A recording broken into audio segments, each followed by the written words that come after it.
Hello friends, welcome back to our channel. मैं हूं doctor विजय और आप देख रहे हैं शॉन टिप्स। आज की वीडियो में हम बात करने वाले हैं कि जो ब्लड डोनेट किया जाता है किसी कैंप में या हॉस्पिटल में जाके, उस ब्लड का आखिरकार होता क्या है। ये सब बातें हम इस वीडियो में बताने वाले हैं। उम्मीद करते हैं कि आप इस वीडियो में हमारे साथ आखिर तक रुकेंगे और इस वीडियो को देखने के बाद आपको शायद समझ आए कि ब्लड को कितना सेफ्टी के साथ में मैनेज किया जाता है और क्या क्या प्रोसीजर की जाती है ताकि आपका कॉन्फिडेंस बढ़े ब्लड डोनेट करने के बारे में। ओके, तो सबसे पहले ब्लड डोनेशन हम जो करते हैं उसमें दो लोगों की सेफ्टी बहुत ज़्यादा ज़रूरी होती है। एक तो वो जो ब्लड डोनेट करता है और एक वो जिसको ब्लड चढ़ाया जाएगा, डोनेटेड ब्लड को जिसके अंदर ट्रांसफ्यूज़ किया जाएगा। जो भी इंसान ब्लड डोनेट करता है उससे पहले काफ़ी सारे स्क्रीनिंग क्वेश्चंस पूछे जाते हैं, डिटेल हिस्ट्री, पर्सनल हिस्ट्री पूछी जाती है जो किसी भी तरह के रिस्क के बारे में इशारा दे सकती है और उसके बाद में ही डिसाइड किया जाता है कि इनसे ब्लड लिया जाएगा या नहीं लिया जाएगा। उसके साथ साथ फिज़िकल एग्जामिनेशन, बीपी, पल्स, सारी चीज़ें चेक करने के बाद में डिसाइड होता है कि इनका ब्लड हमें लेना चाहिए या नहीं लेना चाहिए। तो ये सेफ़्टी हो गई ब्लड डोनेट करने वाले की। अब उन्होंने ब्लड डोनेट कर दिया, सेफ्टी वाले उनके सारे पॉइंट देखने के बाद ब्लड डोनेट कर दिया। अब इस ब्लड का क्या होता है? अब इस ब्लड को डोनेट करने के बाद में किसी को ट्रांसफ्यूज़ करने से पहले एक प्रोसीजर से गुजरता है। सबसे पहले उन सभी इन्फेक्शंस के लिए चेक किया जाता है जो ब्लड के वजह से दूसरे इंसान में इन्फेक्शन फैल सकती है। कुछ वायरस, कुछ बैक्टीरिया ब्लड में होते हैं और दूसरे लोगों में फैल सकते हैं। जिसके अंदर इन्फेक्शन थी हो सकता है उसके अंदर उतने सिम्टम ना हो लेकिन दूसरे को अफेक्ट कर सकते हैं। और जब किसी को ब्लड डोनेट किया जाता है, ब्लड चढ़ाया जाता है, चढ़ाने की ज़रूरत है, तो इसका मतलब है कि वो ऑलरेडी पहले से ही किसी प्रॉब्लम से ग्रसित है। तो उस सिचुएशन में कि कोई और नई इन्फेक्शन ज़्यादा बड़ी प्रॉब्लम हो सकती है। कौन कौन सी इन्फेक्शन है? 5 इन्फेक्शन के लिए चेक किया जाता है। नंबर 1 HIV के लिए, नंबर 2 हेपेटाइटिस बी के लिए, नंबर 3 हेपेटाइटिस सी के लिए, नंबर 4 सिफिलिस के लिए और नंबर 5 मलेरिया के लिए। तो 5 इन्फेक्शंस के लिए चेक किया जाता है। इनको बोलते हैं TTI, transfusion transmissible infection. Transfusion की वजह से इन्फेक्शन जो हो सकते हैं, ये 5 इन्फेक्शन है तो इनको चेक किया जाता है।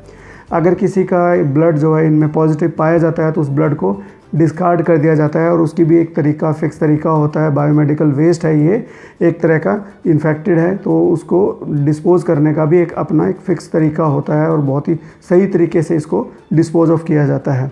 अब जो है सारे जो जितने भी ब्लड डोनेटेड ब्लड थे चेक कर लिया, वो सेफ़ हैं।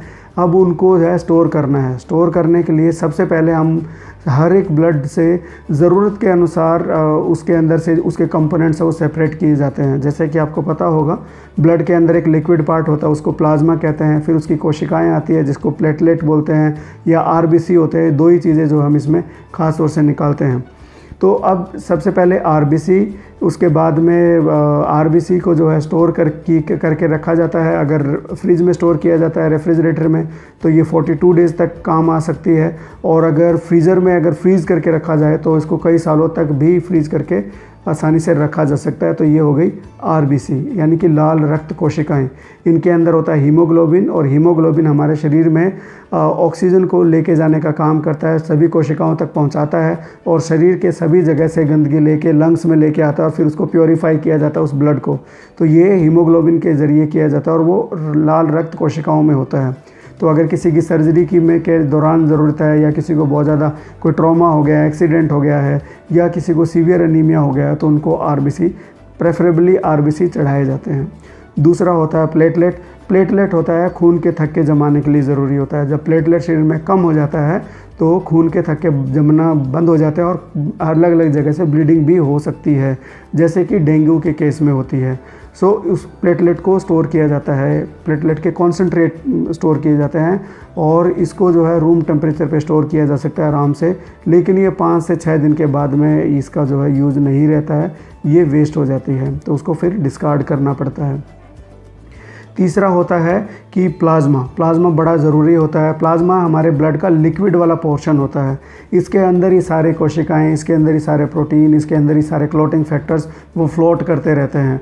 तो प्लाज्मा में बेसिकली प्रोटीन जो सबसे इम्पोर्टेंट होता है वो एल्ब्यूमिन होता है, जो हमारे लीवर के लिए, किडनी के लिए बहुत ज़रूरी होता है। ये बहुत ही मेजर प्रोटीन होता है। शरीर के सभी इम्पोर्टेंट चीज़ों को बांध के एक जगह से दूसरी जगह तक पहुंचाने का काम जो है एल्ब्यूमिन का बहुत बड़ा रोल होता है। उसके बाद में प्लाज्मा के अंदर जितना क्लॉटिंग फैक्टर्स होते हैं, सिर्फ प्लेटलेट ही नहीं और भी कई तरह के क्लॉटिंग फैक्टर्स होते हैं जो ब्लड को क्लॉट करने का काम करते हैं, ब्लड को सुचारू रूप से रखने का काम करते हैं। ये क्लॉटिंग फैक्टर्स होते हैं, ये भी प्लाज्मा में ही होते हैं। एक होते हैं इम्यूनोग्लोबिन्स, एंटीबॉडीज़, जैसे कि कोविड के मरीजों में जिनको कोविड हो गया था उनको प्लाज्मा डोनेट करने के लिए प्रमोट किया जा रहा था क्योंकि एंटीबॉडी प्लाज्मा के अंदर होती है। तो ये सारी चीज़ें प्लाज्मा के अंदर होती है। चौथा हिस्सा जब हम ब्लड बैंक की बात करते हैं और जो डोनेटेड ब्लड की, वो होता है क्रायोप्रेसिपिटेट, यानी कि जो खास क्लॉटिंग फैक्टर्स को अलग से निकाल के उसको स्टोर किया जाता है। जो हीमोफीलिया के जो मरीज़ होते हैं जिनके अंदर ब्लीडिंग डिसऑर्डर्स होते हैं उनको देने की ज़रूरत होती है। उनको और दूसरी चीज़ों की ज़रूरत नहीं है, सिर्फ उन्हीं फैक्टर्स की ज़रूरत है, तो स्पेसिफिकली वही फैक्टर्स उनको दिए जाते हैं। तो इनको क्रायोप्रेसिपिटेट बोलते हैं।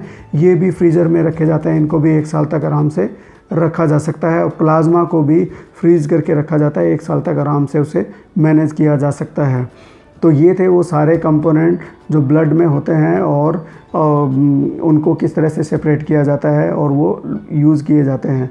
तो अगर किसी को होल ब्लड की ज़रूरत है, पूरा ही ब्लड चाहिए, तो उसको पूरी यूनिट ब्लड दी जाती है। अगर क्रायोप्रेसिपिटेट दिए चाहिए तो क्रायोप्रेसिपिटेट दिए जाते हैं, प्लेटलेट चाहिए तो प्लेटलेट दिए जाते हैं।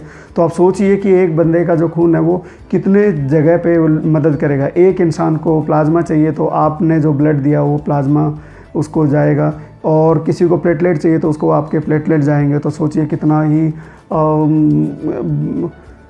मानवता वाला काम है एक तरह से देखा जाए। और ये बहुत लोग जैसे मानते हैं कि भैया कि आपको लोग आशीष देंगे, नहीं, एक्चुअली आप खुद को आशीष देते हो। खुद को इतनी अच्छी फीलिंग आती है कि मैंने ब्लड डोनेट किया है। तो मैं उम्मीद करता हूं कि जितने भी लोगों ने, देखने वालों ने, जिसने भी ब्लड डोनेट किया है या कोविड के टाइम पे प्लाज्मा डोनेट किया है, तो प्लीज़ कमेंट्स में हमें लिख के बताइएगा कि आपने डोनेट किया है। तो हमको बहुत अच्छा लगा, वील अप्रिशिएट योर काइंडनेस।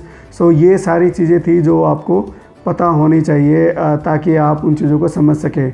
अब जो है हम कोशिश करेंगे जल्दी वीडियो बनाने की इस बारे में, जैसे ही वक्त लगेगा, कि अगर किसी के ब्लड में HIV का इन्फेक्शन पॉजिटिव मिलता है तो क्या किया जाता है उस मरीज़ के कंटेक्स्ट में। तो उस बंदे के कंटेक्स्ट में, मरीज़ कहना थोड़ा ठीक नहीं है, उस बंदे के कंटेक्स्ट में क्या किया जाता है अगर किसी का ब्लड किसी भी इन्फेक्शन के लिए पॉजिटिव आ जाता है। तो ये हम कोशिश करेंगे कि क्या प्रोसीजर होती है वो आपको बताने की कोशिश करेंगे। सो थैंक यू दोस्तों, आप सबका प्यार बनाए रखने के लिए। मैं उम्मीद करता हूँ कि आपको हमारे वीडियोस पसंद आ रहे होंगे। सो अगर आपको वीडियोस पसंद आ रहे होंगे तो शेयर करने के बारे में सोचिएगा। और अगर आपको हमारा कंटेंट, हमारे वीडियोज़ अच्छे लगें तो हमारे चैनल को सब्सक्राइब करने के बारे में ज़रूर कंसिडर कीजिए, अगर आपको हमारा कंटेंट अच्छा लगे तो। थैंक यू सो मच दोस्तों, मैं हूँ डॉक्टर विजय और आप देख रहे थे शॉन टिप्स।